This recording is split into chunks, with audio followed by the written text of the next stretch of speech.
Bueno, el título de la plática del día de hoy es ¿qué tengo que hacer?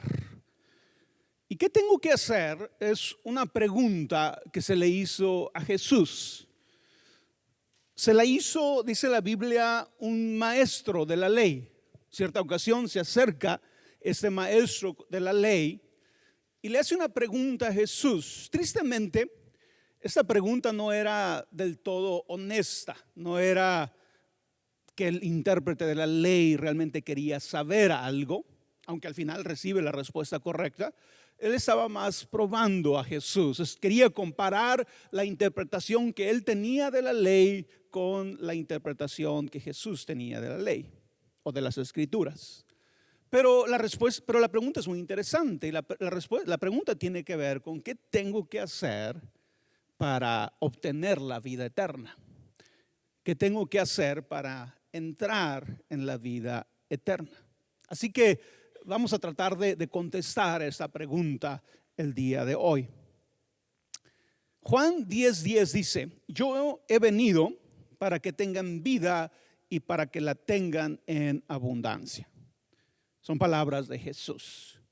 Cuando tú y yo pensamos, especialmente esta semana que venimos de celebrar la pasión de Cristo, la muerte de Cristo, la resurrección de Jesús, nos podemos preguntar, ¿verdad? ¿Por qué tuvo que morir Jesús? ¿Era necesario que Jesús muriera? ¿No podría Dios habernos salvado de otra manera? ¿Por qué fue necesario que Jesús muriera? Y en parte, ¿verdad? Una de las muchas respuestas a esa pregunta es porque Jesús quiere que tú y yo tengamos vida y vida en abundancia. Pero nos toca a nosotros descubrir, ¿verdad? ¿Qué significa eso? ¿Qué nos está tratando de decir Jesús? Y yo creo que estas palabras de Jesús se relacionan con tres cosas, con muchas más, ¿verdad? Pero el día de hoy vamos a ver tres cosas.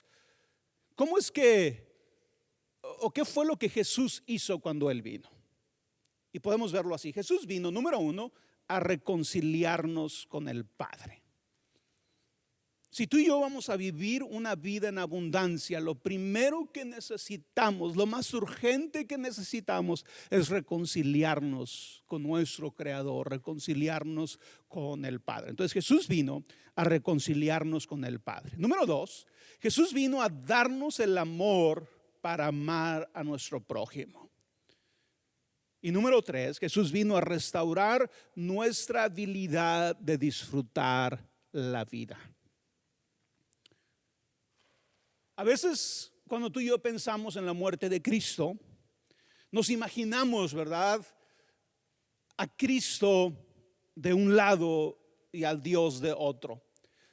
Como que a veces tenemos la idea que Jesús vino a librarnos, a salvarnos de la ira de Dios, ¿verdad?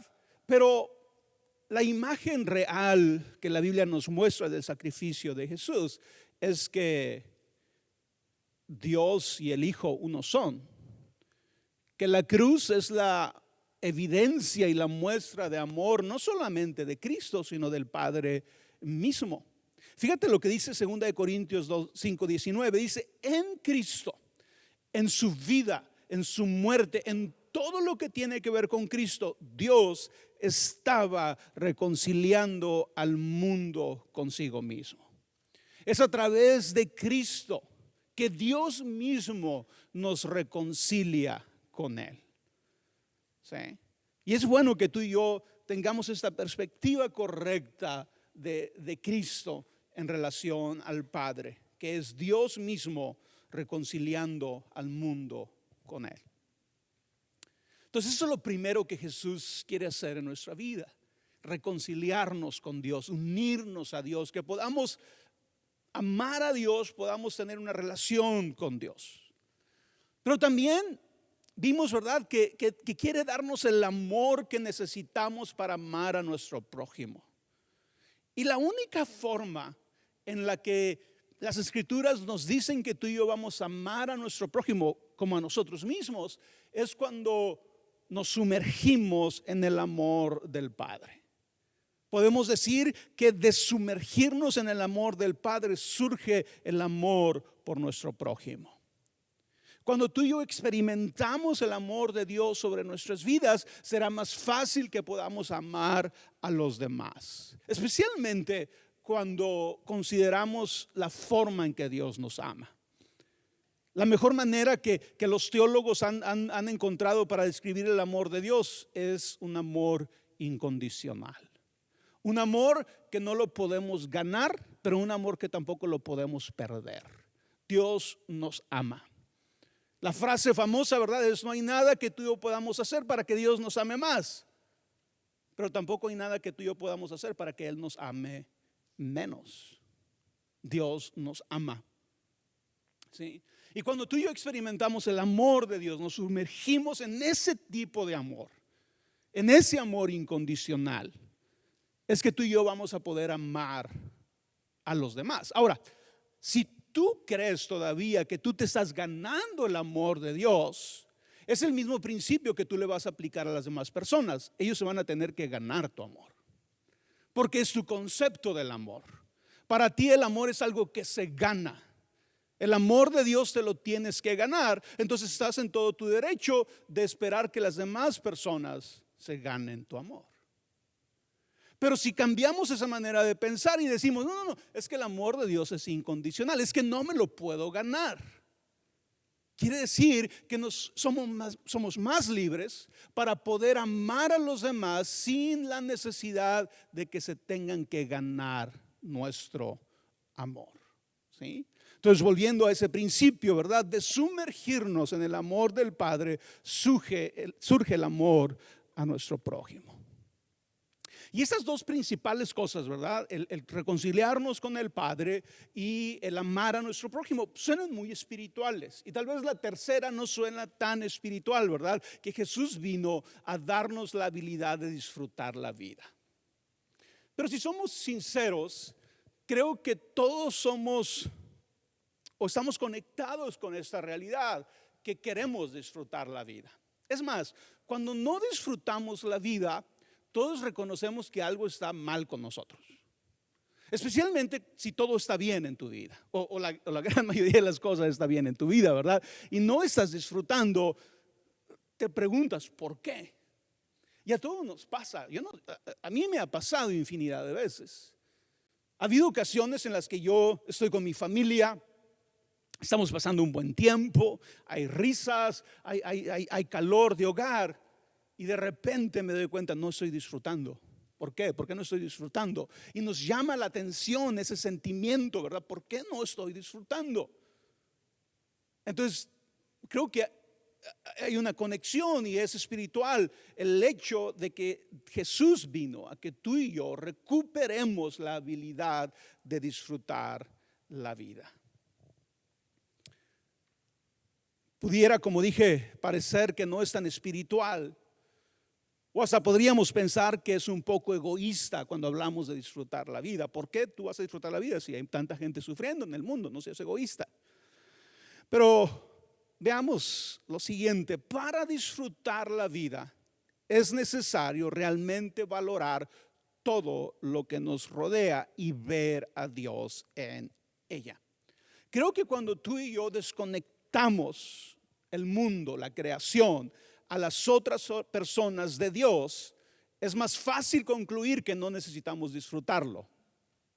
Pero cuando conectamos a Dios con su creación, cuando conectamos a Dios con los demás seres humanos, es más fácil llegar a la conclusión: tengo que disfrutar mi vida, tengo que disfrutar el mundo, tengo que disfrutar la creación. Dallas Willard, este teólogo, ya falleció, pero él escribió: el mundo es increíblemente hermoso y bueno debido a Dios y porque Dios siempre está en él. A medida que tú y yo aceptemos esta realidad de que el mundo es incomprensiblemente hermoso y bueno debido a que Dios está siempre en él, vamos a empezar a ver el disfrutar la vida un poco más espiritual. A veces pensamos, ¿verdad?, que el ser espiritual demanda que andemos con la cara larga, ¿verdad?, y demacrada y tristes. Qué espiritual verle la cara que tiene. No, La espiritualidad también se demuestra cuando disfrutamos la vida. Cuando disfrutas a tus seres queridos, cuando disfrutas a tus hijos, cuando disfrutas la creación. Y Jesús vino a darnos todo esto, vino a restaurar todo esto en nuestras vidas. A eso se refería, ¿verdad? Cuando Jesús habló, he venido para que tengas vida y vida en abundancia. Reconciliarte con Dios, a que ames a Dios con todo tu corazón, a que ames a tu prójimo como a ti mismo y que puedas disfrutar de la vida y que puedas disfrutar de la creación. Para describir la vida en abundancia, las escrituras utilizan varias frases. Una de ellas es la frase vida eterna. Cuando Jesús habla o cuando el Nuevo Testamento habla de la vida eterna, es como un sinónimo de una vida en abundancia, ¿sí? De hecho, en el pensamiento judío, para ellos no había distinción. Si tú decías la frase vida en abundancia o la frase vida eterna, ellos estaban escuchando el mismo concepto. Algo que no nos sucede a nosotros y lo vamos a ver ahorita por qué. Pero tenemos que recordar que el pueblo judío no desarrolló la idea de la eternidad en el Antiguo Testamento como tú y yo la pensamos, ¿sí? Habla el Antiguo Testamento algunas veces de la eternidad, pero no es tan profundo y tan específico con a veces la idea que tú y yo tenemos de eternidad, ¿sí? Para el judío la vida eterna tenía que ver más con una vida en abundancia. Y vamos a verlo ahorita, vamos a tratar de entenderlo. Así que cuando leemos Juan 3:16, aquí nos dice para qué vino Jesús. Nos dice, ¿verdad?, que para que todo aquel que en él cree no se pierda, mas tenga vida eterna. No se pierda, mas tenga vida en abundancia. Cuando tú y yo pensamos y reducimos vida eterna al concepto que tú y yo tenemos, hacemos que este pasaje solamente significa que Dios está interesado en salvarnos después de que muramos.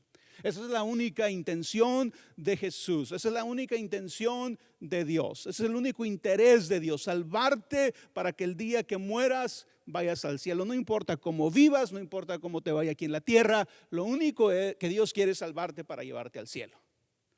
Pero tenemos que leer el pasaje, ¿verdad?, como se leía en el tiempo de Jesús y lo que la gente que escuchaba a Jesús entendía, ¿sí? Así que este concepto debemos de desarrollarlo mejor. Cuando pensamos en el término vida eterna, por lo general solo pensamos en duración. Esa es nuestra manera de pensar. Si yo te digo vida eterna, lo primero que piensas es vivir para siempre, ¿verdad? Y podría yo llegar a decir, ¿verdad?, que en ocasiones esa es la única definición que tenemos de vida eterna. Vida eterna es vivir para siempre y no desarrollamos más el concepto, pero ¿qué más? ¿Sí? Y aquí es donde entra, ¿verdad?, que ese concepto judío, que la vida eterna no se trata solo de vivir por siempre, sino de vivir de cierta manera. Tú y yo debemos de despertar a esta realidad. No se trata solo de vivir para siempre, sino se trata de vivir de cierta manera. Y la vida eterna, ¿verdad?, nos habla de esto, nos habla de poder vivir de cierta manera, ¿verdad? Y para siempre. Pero es cierto tipo de vida, es vivir de cierta manera. La frase vida eterna nos habla de la calidad de vida que de acuerdo a Jesús está a nuestro alcance a través de nuestra relación con Él. De hecho, Job, no recuerdo ahorita el versículo, el pasaje, pero Job, hablando de su vida, y obviamente Job la estaba pasando muy mal, Job llegó a decir, yo no quiero vivir para siempre, ¿sí? Dando a entender, ¿verdad?, que si lo único atractivo de la vida eterna fuera vivir para siempre, algunas personas optarían por no vivir para siempre, ¿sí? Imagínate que Dios, hey, te ofrezco esto, que vivas para siempre, pero vas a vivir la vida como la estás viviendo ahorita, ¿verdad? A lo mejor muchos diríamos, claro, la tomo, pero a lo mejor hay personas que dirían, híjola, no. Entonces, no se trata solo de vivir para siempre, se trata de vivir de cierta manera a través de Jesús. De acuerdo a Pablo, se trata de vivir en justicia, paz y alegría en el Espíritu Santo. Eso es lo que Pablo describe después en sus cartas, ¿verdad? Vivir en justicia, paz y alegría en el Espíritu Santo. Para entender mejor esto de la vida eterna, veamos, o de que la vida eterna es cierto tipo de vida, vamos a ver ciertos conceptos importantes al definir lo que significa disfrutar la vida. Porque creo que hay diferentes formas en las que tú y yo disfrutamos la vida. El primero tiene que ver con el placer, ¿sí? El placer no es algo malo como a veces pensamos. Dios nos hizo con la capacidad de experimentar el placer. Es verdad que los seres humanos hemos abusado del placer, hemos distorsionado el placer. A lo mejor cosas que no nos deberían de producir placer nos producen, ¿verdad? Nos producen placer, por eso esos errores que hemos cometido. Pero el placer en esencia es algo bueno. Dios nos hizo seres que podamos experimentar placer. Y el placer es la emoción positiva que sentimos cuando algo específico está bien. Por ejemplo, tú puedes ir a tu restaurante favorito y te traen tu platillo favorito y comes esa comida, y esa comida es suficiente para producirte placer, ¿verdad? Te sientes bien, te sientes contento, tienes placer al comer esa comida específica. Tal vez hay cierto tipo de música específica que a ti te gusta, que cuando la escuchas te hace sentir bien, te da placer. Entonces, el placer tiene que ver con una emoción positiva que sentimos cuando algo específico está bien. Está bien en nuestro concepto, ¿verdad? Nos hace sentir bien. Pero el placer es solo una de las formas en las que experimentamos una vida en abundancia. La segunda es la felicidad. Y la felicidad es la emoción positiva que experimentamos cuando en lo general estamos bien. ¿No te ha pasado que en ocasiones te das cuenta, hey, mi esposa, mis hijos están bien, estamos sanos, tenemos trabajo, tenemos casa, y te inunda un sentimiento de felicidad? ¿Sí? Porque en lo general está bien. A lo mejor si te pones muy negativo podrías decir, ay, pero esto no está bien, ¿verdad? O me falta esto, o no tengo lo suficiente. Pero cuando pensamos en términos generales y nos damos cuenta que estamos bien, nos sentimos felices. Qué bueno que estamos felices, qué bueno que en lo general estamos bien. El error que a veces tú y yo cometemos es que pensar que una vida en abundancia requiere que siempre las cosas estén bien. Creo que a veces es ahí donde nos perdemos y nos equivocamos y no llegamos a experimentar la vida que Jesús tiene para nosotros, porque estamos exigiendo que siempre las cosas estén bien. Lo que estamos exigiendo es queremos estar experimentando placer y queremos estar experimentando felicidad siempre, para decir que estamos viviendo en abundancia. Pero si tú eres un adulto como yo, tú te vas a dar cuenta, ¿verdad? Que no siempre estamos experimentando placer. Tú sabes que no siempre las cosas están bien en lo general. Hay veces que las cosas no están bien en lo general. Pero la Biblia nos habla de un nivel más alto, de una forma más alta de experimentar una vida en abundancia, y eso tiene que ver con la alegría. La alegría no es lo mismo que felicidad. En la Biblia la encuentras más como la palabra gozo, el gozo del Señor, ¿sí? Y esa es una forma superior de vivir una vida en abundancia. Es cuando podemos vivir en abundancia aún cuando las circunstancias probablemente no estén bien en lo general. ¿Sí? La alegría es la emoción positiva que recibimos por vivir bien. Y tú y yo podemos vivir bien en medio de la dificultad. Tú y yo podemos vivir con dignidad, podemos vivir bien en medio de situaciones difíciles para nosotros. ¿Sí? Entonces la alegría, más que enfocarse en que algo específico está bien, o más que enfocarse en que en lo general las cosas están bien, la alegría se enfoca en que estoy viviendo bien. Mi respuesta ante cualquier circunstancia que enfrente es la correcta. ¿Sí? Podríamos pensar en Pablo, ¿verdad? Que dijo, ¿verdad? Yo sé vivir, ¿qué? En escasez, pero sé vivir en abundancia. Y uno se puede preguntar, pero ¿cómo es eso? ¿Cómo puedes aprender a vivir en escasez y estar agradecido y estar feliz y estar alegre? ¿Y cómo puedes vivir en abundancia y tener las mismas emociones? Porque tiene que ver con la alegría, y la alegría tiene que ver con la manera en que vivimos. Y esa es una manera más sustentable de experimentar una vida en abundancia. Cuando estamos enfocados en vivir bien la vida, más que en simplemente estoy en búsqueda de placer y estoy en búsqueda de felicidad. Ahora, obviamente, la alegría en muchas ocasiones se experimenta en relación al placer y en relación a la felicidad. No son enemigos, ¿verdad? No es que no podamos experimentar cada una de ellas. Pero yo creo que es bueno que tú y yo despertemos a esta idea de la alegría, que la recibimos de parte de Dios como resultado de vivir bien.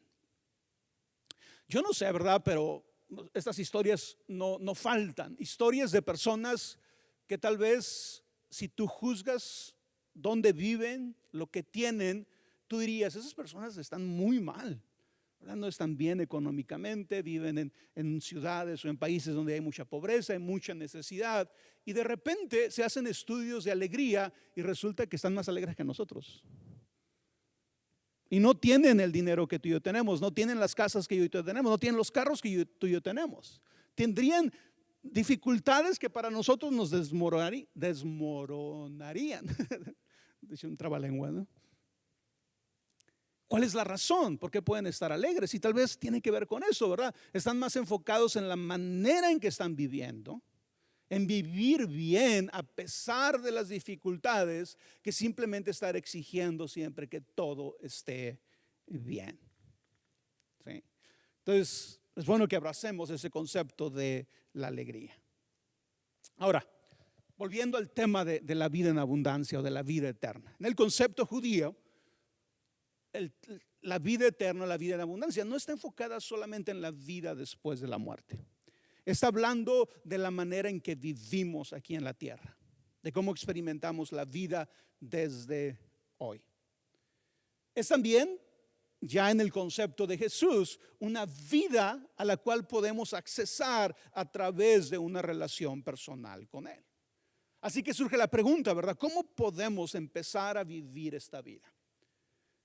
Si está realmente a nuestro alcance, y si está a nuestro alcance, ¿cómo le hago? Se trata de suerte, se trata de educación, ¿de qué se trata? ¿Cómo puedo entrar a esta vida en abundancia? Hay una frase que a mí me gusta decir muchas veces, y es que como fue para los primeros discípulos, es para nosotros. Quiere decir que las escrituras nos muestran de una manera clara, ¿verdad? ¿Cómo podemos entrar a esa vida? ¿Sí? Como fue para los primeros discípulos, es para nosotros. Y hay tres cosas que me brotan a mí, me brincan a mi vista cuando pienso en los discípulos. ¿Cómo los discípulos pasaron a esa vida, a una vida en abundancia, a una vida eterna? Número uno, siguieron a Jesús. Y lo siguieron como aprendices. ¿Sí? Los discípulos empezaron a experimentar una vida diferente a la que siempre habían vivido. Empezaron a experimentar una vida en abundancia, empezaron a experimentar una vida eterna cuando siguieron a Jesús, aunque no en su plenitud, y lo vamos a ver más adelante. Pero así inició, cuando ellos empezaron a seguir a Jesús. Pero el concepto que ellos tenían de seguir a Jesús específicamente a Jesús, es diferente al que nosotros tenemos. ¿Sí? Ellos se comprometieron a seguir a Jesús como su rabí, como sus discípulos. Jesús, en el momento que ellos decidieron seguir a Jesús, Jesús se convirtió en su maestro y ellos en su discípulo. A veces tú y yo hablamos, yo sigo a Jesús, y es porque vamos 1 o 2 veces al mes a la iglesia. Soy seguidor de Cristo, decimos, ¿verdad? Pero no pensamos en Cristo, pero no leemos sus palabras, no hacemos nada en relación a Cristo, pero nos consideramos seguidores de Cristo. Los discípulos lo siguieron como aprendices, y el trabajo de un discípulo era literalmente caminar detrás de su maestro, observarlo, ver cómo vivía, ver cómo trataba a las personas, ver cómo oraba, ver cómo leía las escrituras, ver cómo trataba a las personas con las cuales se encontraba, y aprender de él a cada momento, a cada instante. No era algo que hacías una vez a la semana o 2 veces al mes, era algo que hacías todos los días. Al punto, ¿verdad? En el caso de Jesús, que te ibas a vivir con él. En el caso de los discípulos de Jesús, se fueron a vivir con él durante 3 años. Imagínate, durante 3 años, todos los días, estar aprendiendo de su rabí, estar aprendiendo de su maestro.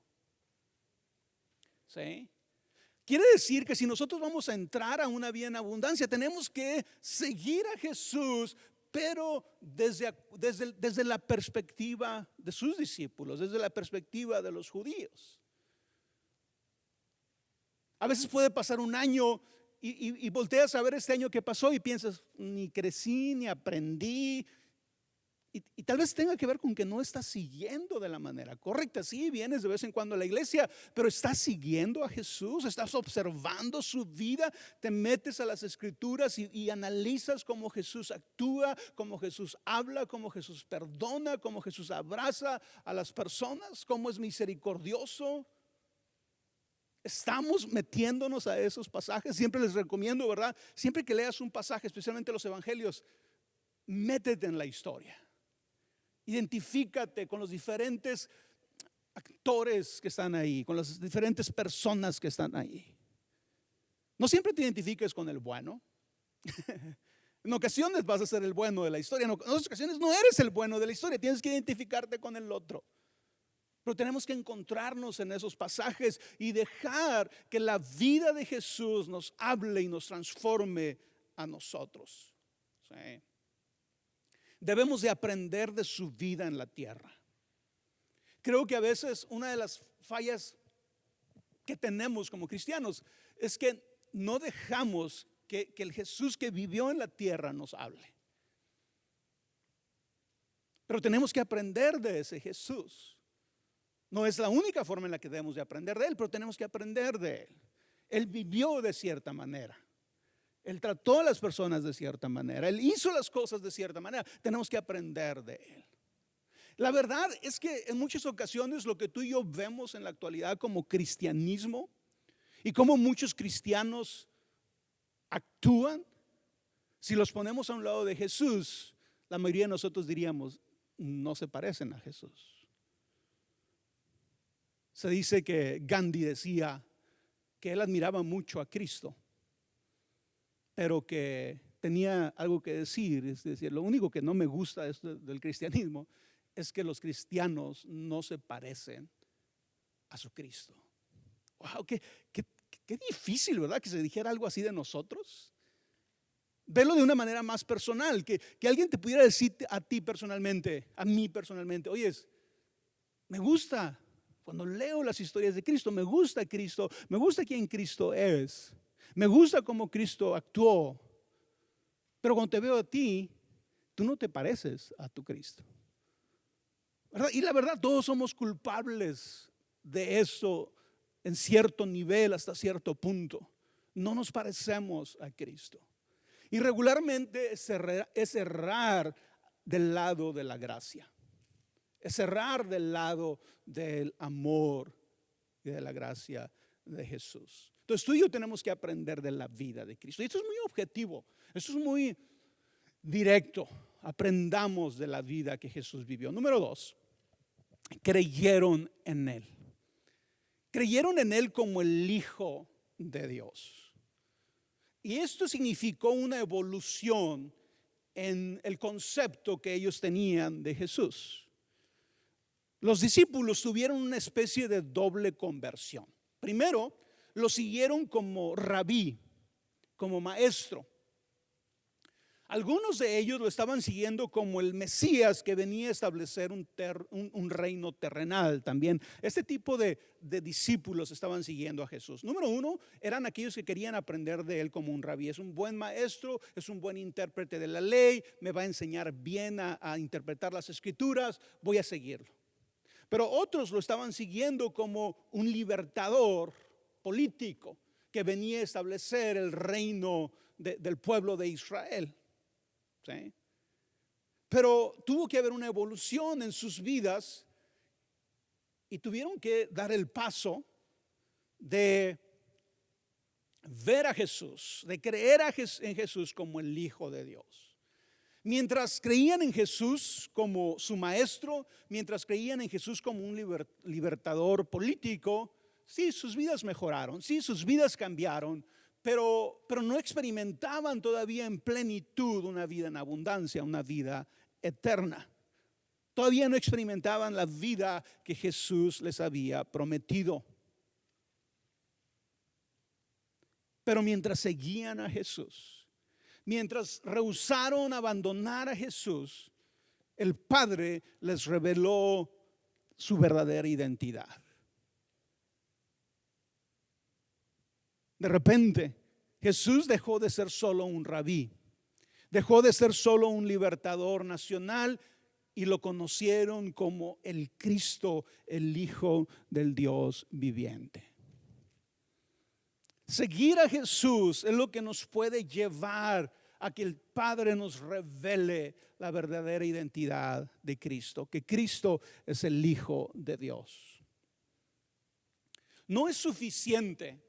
Aunque hay mucho mérito, ¿verdad? Y mi punto el día de hoy, aprendamos de la vida de Cristo, aprendamos de cómo Cristo vivió. Pero no es suficiente decir Jesús fue un buen maestro. No es suficiente decir Jesús fue un buen hombre. Necesitamos que el Padre nos muestre que Jesús es el Hijo de Dios. Es elevar nuestra visión de quién Jesús es. El creer en Jesús como el Hijo de Dios fue y sigue siendo la puerta de acceso a la vida eterna. Otra vez, el creer en Jesús como el Hijo de Dios fue y sigue siendo la puerta de acceso a la vida eterna. Creer en Jesús como el Hijo de Dios demanda una manera muy específica de ver a Dios, de ver a las personas, de ver el mundo. A veces tú y yo, ¿verdad? Cuando pensamos, hey, tienes que creer en Jesús como el Hijo de Dios, suena como a un punto doctrinal simplemente, ¿verdad? Si crees lo correcto, si crees esta frase, ¿verdad? El Hijo de Dios, Jesús es el Hijo de Dios. Si crees esa frase mágica, vas a estar bien. Pero no es así. Tenemos que hablar de lo que implica que tú y yo creamos que Jesús es el Hijo de Dios. Porque el que realmente tú y yo creamos que Jesús es el Hijo de Dios demanda una manera muy específica de ver a Dios, a las personas y el mundo. Para empezar, el creer en Jesús como el Hijo de Dios es creer en un Dios bueno. El creer en Jesús como el Hijo de Dios es creer en un Dios bueno. ¿Sí? Es creer que Dios tiene un plan para su creación. Es creer que Dios no se dio por vencido con nosotros. Es creer que Dios no nos abandonó en nuestro pecado. Es creer que Dios nos ama. Es creer esos pasajes, ¿verdad? Que no sabemos de memoria, pero llevarlos a sus últimas consecuencias.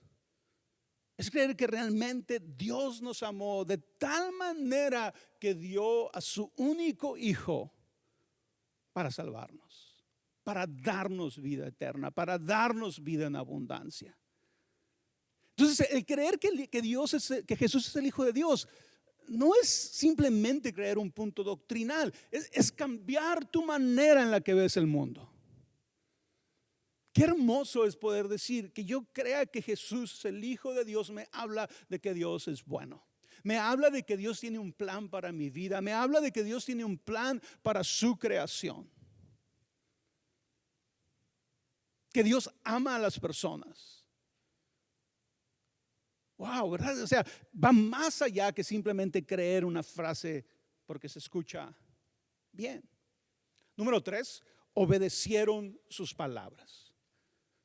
Los discípulos siguieron a Jesús, ¿sí? Creyeron en Él como el Hijo de Dios y obedecieron sus palabras. Y también a veces aún la palabra obedecer sus palabras, ¿verdad? Nos pone así un poco ariscos, porque a mí nadie me manda. Déjate de una frase más fácil: poner en práctica sus palabras.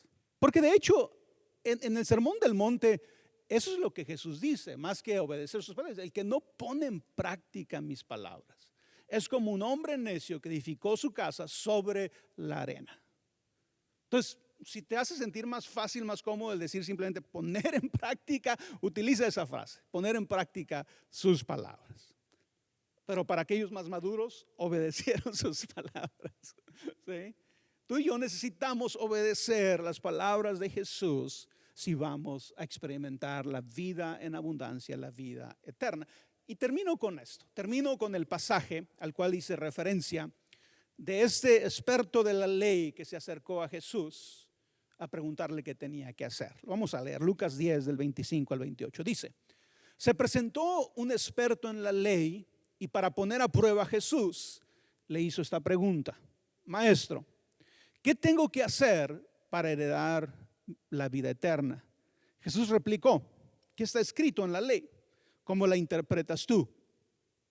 Como respuesta, el hombre citó: ama al Señor tu Dios con todo tu corazón, con todo tu ser, con todas tus fuerzas y con toda tu mente.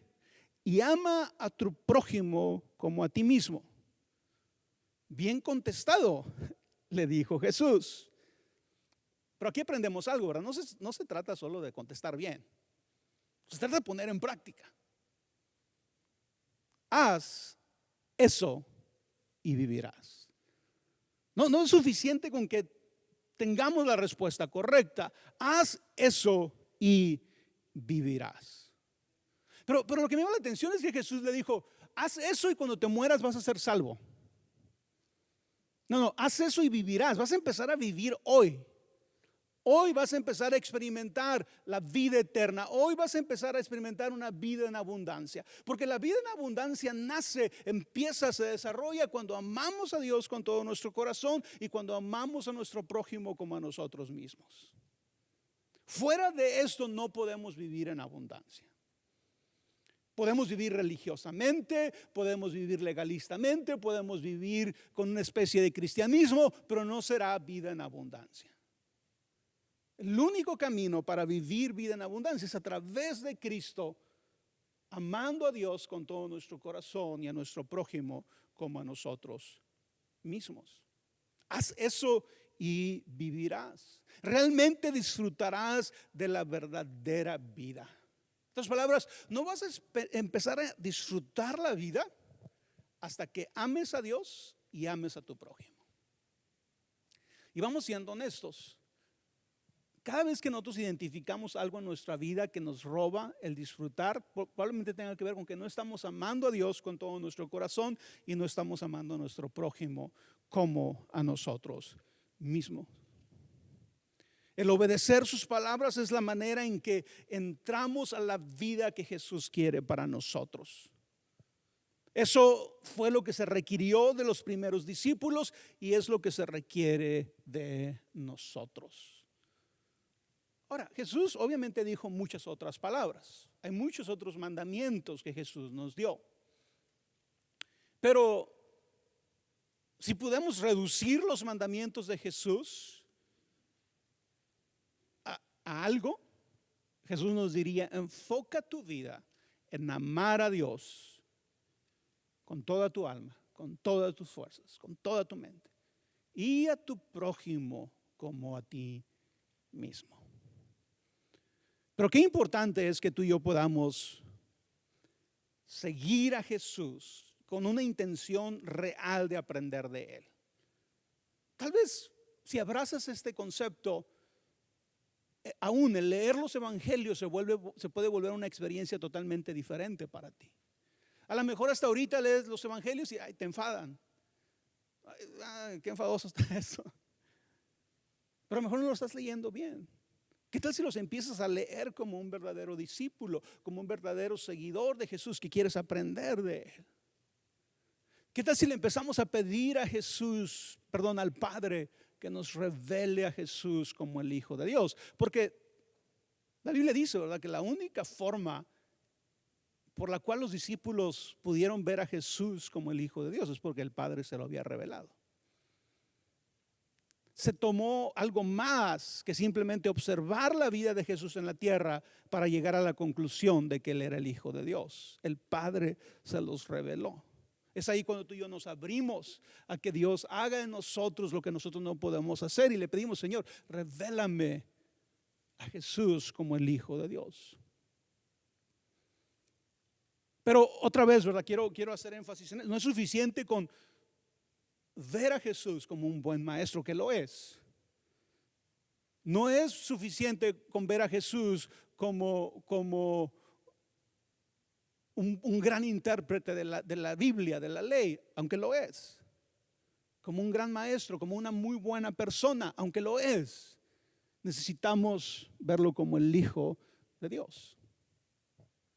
Cuando piensas en los discípulos, la Biblia nos habla, ¿verdad?, de cómo de los 12, 11 siguieron después de la muerte y de la resurrección de Jesús. Aunque fallaron, ¿verdad? Aunque algunos lo negaron, algunos lo abandonaron, después de su resurrección, todos fueron transformados. Vivieron el resto de sus vidas creyendo en Jesús como el Hijo de Dios. La tradición nos dice, ¿verdad?, que la gran mayoría de ellos murieron por el nombre de Cristo, compartiendo el evangelio. Pero nos llama la atención Judas, el que lo traicionó. Judas no siguió después de la resurrección.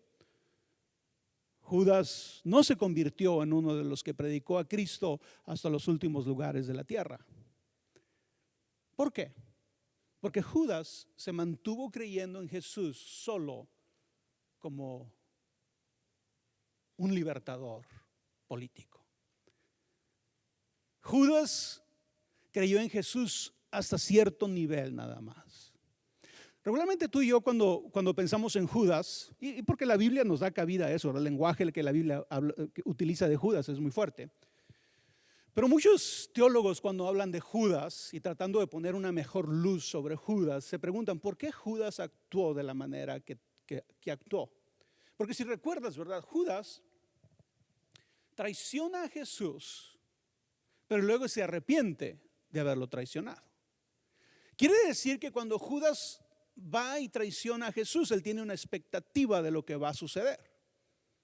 Cuando ve lo que realmente sucede y que Jesús muere, él se arrepiente y Judas dice: esto no es lo que yo esperaba. Realmente yo no quería que mataran a Jesús. Y muchos teólogos, algunos teólogos, dicen que probablemente Judas creía tanto en Jesús como el libertador político de Israel, aquel que iba realmente por fin a liberar a Israel y mostrarse como ese Mesías libertador, que desde su perspectiva Judas le estaba echando la mano. En otras palabras, Judas estaba provocando en su mente la manifestación de Jesús como ese libertador. Una vez que lo aprendan, una vez que quieran hacerle daño, Jesús va a demostrarle quién realmente Él es. Él es el Mesías que viene a liberarnos de los romanos. Y cuando Judas se da cuenta, no pasó. No es, yo no quería que lo mataran. Lo que yo estaba buscando es que Jesús se manifestara como este libertador. Pero el error de Judas, la deficiencia de Judas, es que no pudo ver a Jesús como el Hijo de Dios. Porque otra vez, ¿verdad? Ver a Jesús como el Hijo de Dios demanda una manera específica de ver el mundo, de ver a las personas y de ver a Dios mismo. ¿Sí? De alguna manera tú y yo podemos empezar poco a poco.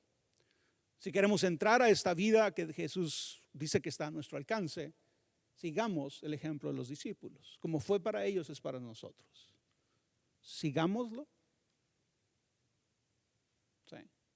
Vamos siguiendo a Jesús. Vamos creyendo en Él como el Hijo de Dios. Y si tú dices, Roberto, ¿cómo creo en Dios como el Hijo de Dios? ¿Qué tengo que hacer en mi mente para poder creer en Él como el Hijo de Dios? No te preocupes, ni lo trates de forzar. Con un corazón sincero y con un corazón humilde, simplemente pídele al Padre, Padre, muéstrame, ayúdame a aceptar a Jesús, a ver a Jesús como tu Hijo. Dame esa fe necesaria para ver a Jesús como el Hijo de Dios. Porque de acuerdo a Jesús, ¿verdad? Eso solo lo obtenemos a través de una revelación, a través del Padre revelándonos que Jesús es el Hijo de Dios.